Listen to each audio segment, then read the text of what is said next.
What I have here is Honey. Now she is what they call an alpine dingo. She is the mother to all these other dingoes here. Now, I guess a lot of people think the dingo is a dog. Does everyone think that?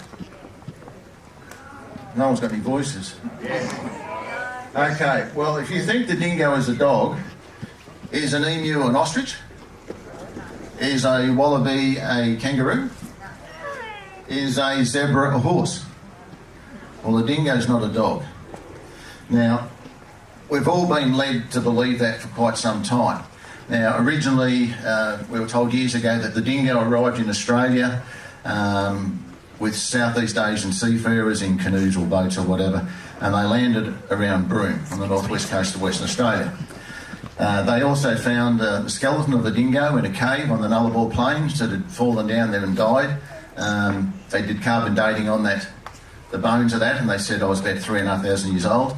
They found another skeleton in Eden, near Revill on the east coast there, the same thing, about 18 months old, so they thought, okay, dingoes arrived in Australia 3,500 years ago. Well, they've done more research now, now they can do DNA. A guy by the name of Professor Alan Wilton, who used to do the DNA in all our dingoes, he has since died, but he and his colleagues were doing a lot of research on where the dingo had come from. In their research, they found out that the dingo arrived from, does anyone know? No, not frozen, China. They reckon the dingo arrived in Australia about 18,300 years ago from China. Now, all the testing that they've done, the New Guinea singing dingoes, they're different to the Australian ones, same with Thailand. But having said that, there's some people have found some rock art in the Kimberleys. You can only get there by helicopter. And these rock art drawings date back between 40 and 60,000 years. And on there are some dog-like pictures. So having said that, if anyone understands when we had the Ice Age, that began about 26,000 years ago, stopped about 12,000 years ago. So if you realise over the Ice Age, all the water levels around here would have been probably about 200 metres lower. I'm no scientist, but something around that according to research. So all the land would have been joined together. Fraser Island, Tasmania, New Guinea would have all been part of Australia. So having that in mind, other people are now saying that, well,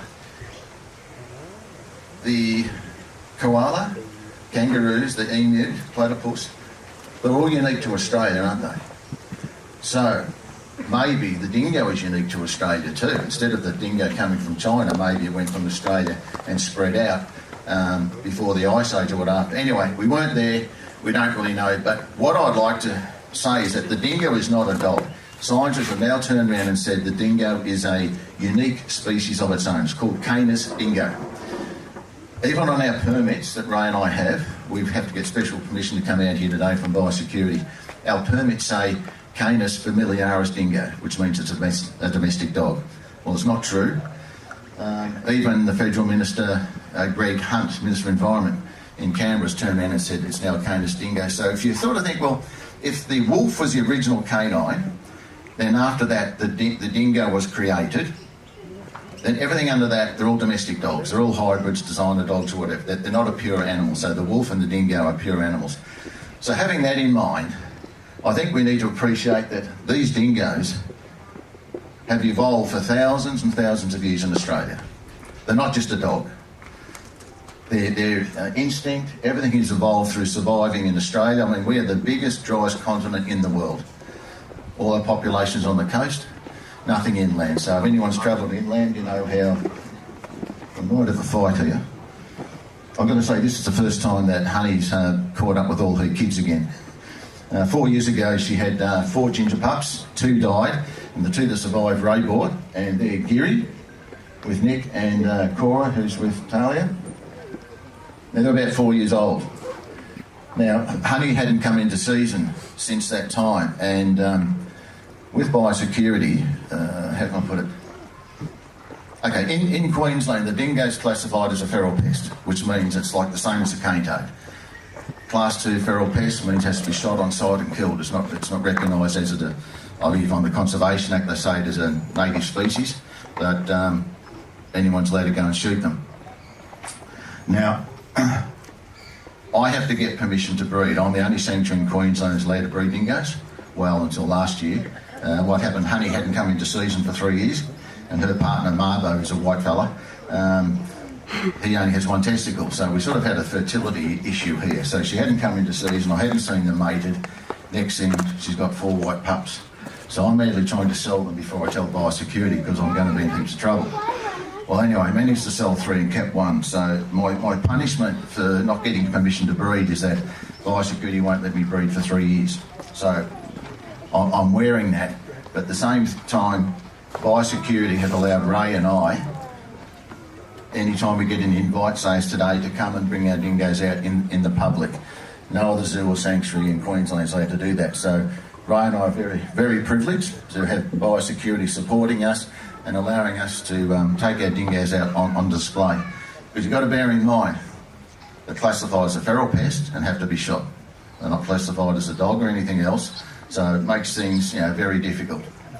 Your voice here again. As you all know, I've been here a few times now and getting pretty used to it, but we brought one of our new guys along this first time. But Simon's pretty much covered a lot of what I was going to say as well. But what I'm going to show you is some of the unique things about dingoes compared to your domestic dog. Now, what I do, I don't recommend you do to yours at home. You'll have to excuse me, I'm pretty crook.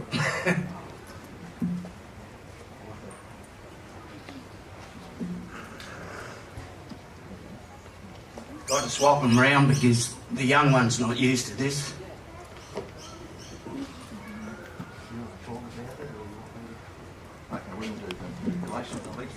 Yeah. Okay, we'll start with the head. Now, another reason why the dingo is not a dog is because of the shape of its skeleton. Now, there's a lot of bones in its neck. Now, what Ray's going to do now, he's going to twist her head right round. The dingo can turn its head and look right round its spine. Your dog can't do that. Another thing the dingo can do with its front feet, they're very dexterous. Their paws can rotate left and right like a hand. Your dog can't do that.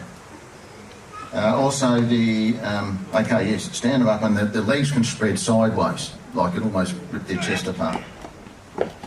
This you don't do to any of your pets at home, for sure.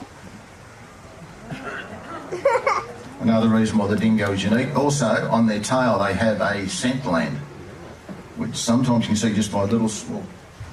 Got to be careful, you might have a fight. Just there is a scent gland.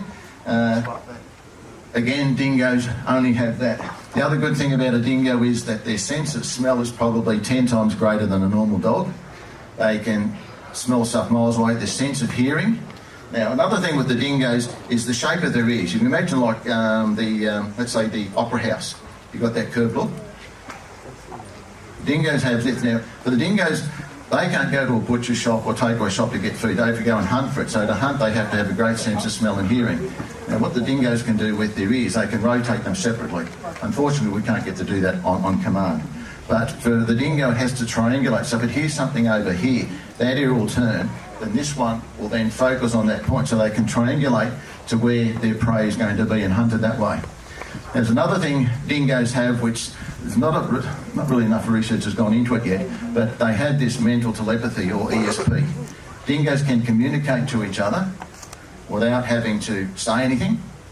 They can communicate just by the way they raise their tail, turn their ears, cock their head, even raise their lip, or even flick out their tongue. They've got communication going all the time. Now, as us fellas, for us to try and understand the dingo behaviour, it's a daily form of education. The stuff that we know from dingoes you can't buy in books, you can't get it from university. It's all just from the dingoes teaching you about their behaviour. And again, what I keep stressing, the dingo is a very unique animal, and we have to remember that. We need to sort of get more education out there, because at the moment the dingoes are not becoming extinct, but they're becoming less and less. 2 reasons. They're interbreeding with wild dog, and also the 1080 baiting. Now, the government, they're probably baiting 4 times a year now. They probably bait around here too. It's a dreadful stuff. I've been told I'm not allowed to talk about 1080, so I'll just leave it there. But many people have their own understanding for it. I'm also a farmer. I had a cattle stud until just recently because of the drought. But my cattle used to hang around my dingo enclosures.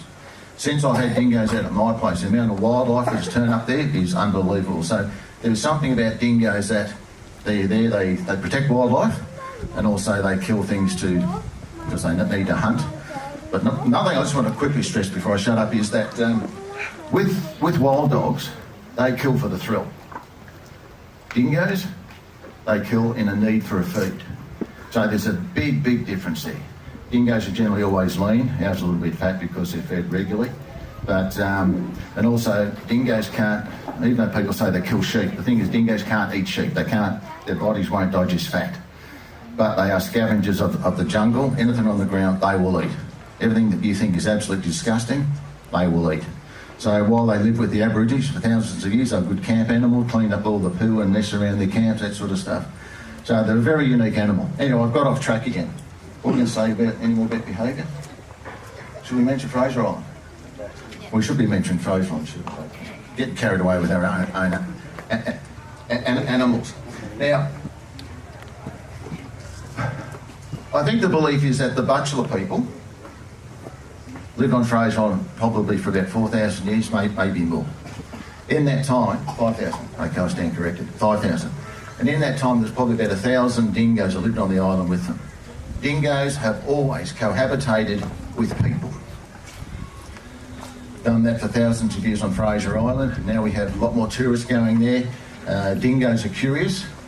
I'd like to give an example of I know the rangers say you're not supposed to approach the dingoes or interfere, anything like that, and that's fair comment. We don't want any of that going on.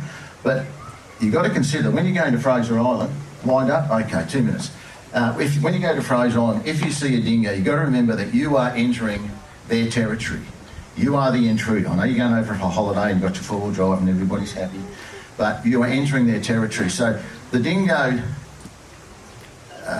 checks out his territory in a clockwise manner almost every day, looking for food. He is always hunting for food. So as it's walking along, you'll probably set up your tent, set up your campsite there. The dingoes walk along and think, what the hell is this? That wasn't there yesterday. So you come home from shopping, you found someone camped in your backyard, you wouldn't be too happy. So same with the dingo. But they're curious, so they'll come up and have a sticky nose what you're doing. If you've left food out, they'll eat it. So as tourists, you've got to be very careful, protect the dingo. But at the moment, we've got the dingo numbers are dwindling very quickly. I know the government says there's between 200 and 300. Ray and I believe there's probably about 50 or 60.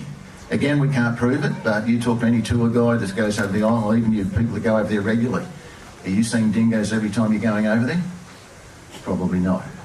So Ray and I put a plan towards the Liberal government about opening up a sanctuary and trying to protect the dingo there, start up a new breeding program, but none of that's happened now. But we're concerned about the life of the dingoes. I have a frozen dingo at home. I have the biggest captive bred Fraser Island dingoes at my place. I've got about 10 of them. They're wild, even though I've handled them since birth. They're wild. And like most dingoes are, wary of people. But if you go to Fraser Island, take photos, leave a good footprint, don't approach the dingoes. And if you see one, don't tell everyone where it is, but let them enjoy their lives while they can. Anything else? No? Okay, stop talking. Thanks very much, everybody.